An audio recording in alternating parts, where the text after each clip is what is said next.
Welcome back. You're listening to the panel discussion, Data-centric Security, Risks and Emerging Threats in Government, sponsored by Adobe on federalnewsradio.com and 1500 AM. I'm your host, Jason Miller. My guest is the Honorable Michael Chertoff, the former Secretary of the Homeland Security Department and an Adobe Public Sector Advisor.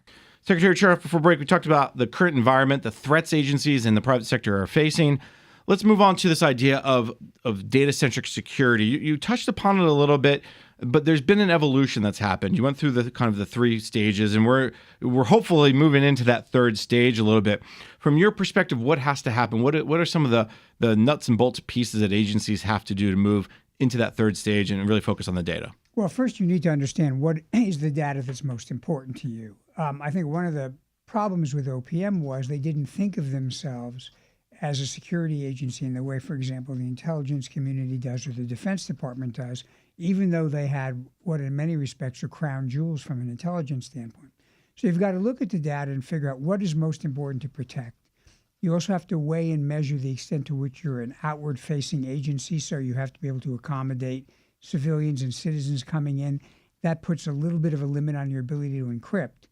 And then you have to be able to build a capability around the data elements to encrypt in order to protect someone from stealing it and making use of it, or to put restrictions around what needs to be demonstrated from an identity standpoint or a role standpoint for that piece of data to be open, to be inspected or copied or downloaded or even altered. So these are all elements, which are frankly engineering elements, around the data elements that flow down from your prioritization of what are the most valuable assets in your organization. The encryption piece, so we've talked about this over the years. As I mentioned in the opening part of our conversation, there's been memos, there's been policy, there's been regulations that say you must encrypt your data.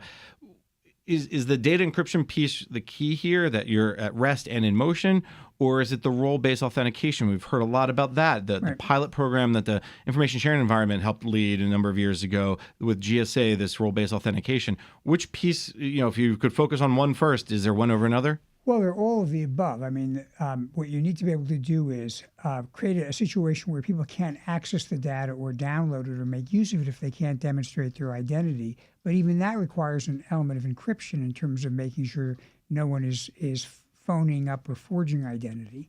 And then if someone should be able to get access to a data element, you still need to have it encrypted so it simply can't be read in plain text. So you have to view all of these as part of an ongoing system, which are to some degree mutually dependent, and all of which need to be in place in order to give you a robust defense. And I think that's a piece that sometimes agencies end up focusing too much on one or the other. Oh, we got to encrypt everything, hard disk encryption, data encryption. And then they forget, well, then how do you get to that access? Because you still got to, people have to use the data. They have to do their job. Do you feel like that's the one of the potholes that sometimes agencies fall in? Well, I think a couple of potholes. One of it is, of course, the complexity and the expense and the effort of undertaking a transformation like this. The other thing is, of course, we're in a dynamic environment. I mean, we moved out of the realm of the desktop PC into the realm of the bring your own device to work. That puts additional pressure because the issue of how do you identify yourself, how do you identify the device, becomes a critical part of the way you evaluate your security. In the old days, if someone wasn't at their workstation, you knew it wasn't them. Now that's no longer relevant anymore. That gets us also into the issue of multi-factor authentication. Passwords are notoriously weak because by definition, when you create a password, somebody else has to have access to the password. And if they lose control of that, you lose your password. If you can combine it with biometrics or tokens or location-based analytics, that gives you an additional measure of protection as well. It's interesting you bring up both biometrics and location-based. Terry Halverson, the Defense Department CIO, talked about this recently, is phasing out the Common Access Card, the CAC. And that was a huge story. I mean, I'll have to tell you the number of people that we've heard from about this.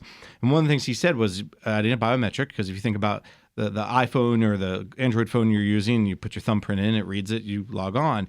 And I think that's a movement where it's happening. He also talked about behavior-based, which could be going back to location. If you're at DC or you're in Virginia or Maryland, and then all of a sudden you're trying to access it from Ohio, that's a red flag. Right, and that's, the issue of behavioral-based authentication is one that everybody with a credit card is familiar with, because you get a call from your company, did you buy XYZ?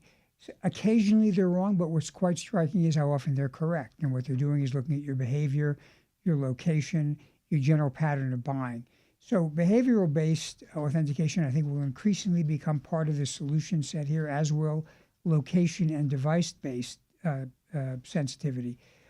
At the same time, we have to recognize the bad guys will continue to work to outsmart these techniques. So we need to bring them together because it's the combination that gives you the real power in order to be able to protect your assets. The other thing that's driving this in many ways is, you mentioned earlier, we talked a lot about OPM, but also Snowden, the fact that the insider threat. And it's one thing to keep bad people out of your network, but there's also, we'll use this in quotes, if you will, bad people in your network, or maybe just people who are for lack of a better word, just not really paying attention close enough. We've seen leaks at FDIC that someone just took something home by accident.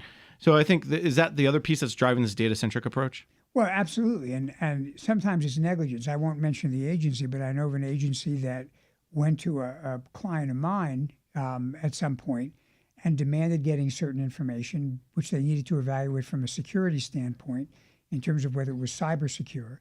And the people then took the data and they went down to the coffee shop, logged onto the public Wi-Fi, and sent it to their own homes. So you kind of want to smack your head and say, what's going on here? So you have to deal with negligence. And then, of course, you do have occasionally people for ideological or personal reasons who want to take advantage of the opportunity they have dwelling in the network in order to be able to steal something. And you've got to be attentive to that, too.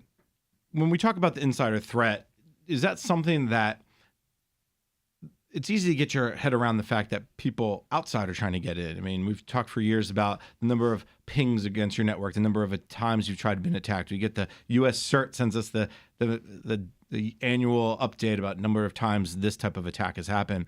But the insider threat is fairly new, and it goes back to the roles-based discussion. Do you get a sense that that's also something that's happening, that people understand why there has to be a move to this roles-based authentication?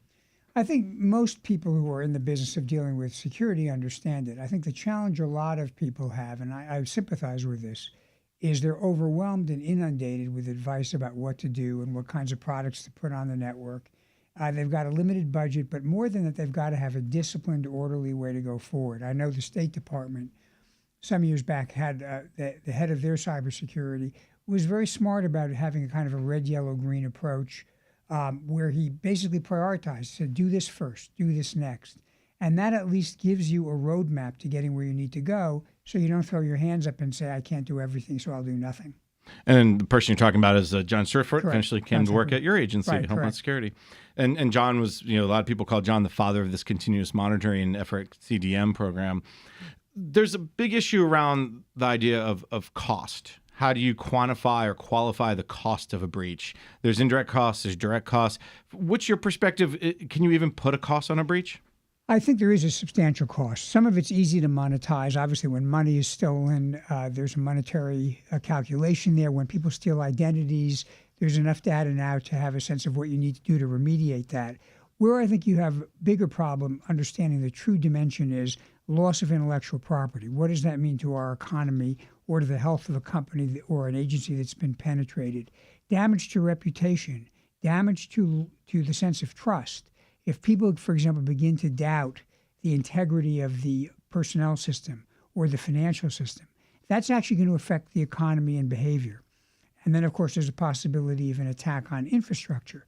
So I think that when you assess the cost, it's easy to focus on the things that are simple to measure, but in many ways, the biggest injuries occur from the things that are hard to measure, which are erosion of trust and damage to reputation.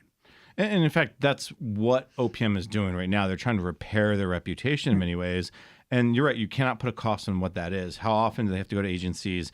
How often do they have to talk to the agencies to say, you can trust us, we can do this right, we can make a change, we are making the change. And then, as you well know, you go to Capitol Hill, and that's a whole different set of trust factors you got to deal with. Do you think that is something that can be measured? Can you say, if this breach happens, this is what we'll do to our reputation? And because a lot of times people don't want to invest any more money in cybersecurity. I mean, you probably have heard that. Isn't it enough? Don't we have enough money? Well, I mean, I think there are two dimensions. One is obviously, particularly as we place more and more demands on agencies to deal with people in a wide variety of ways, whether it's healthcare, whether it's taxes, whether it's other kind of requirements, they're going to have more and more personal data.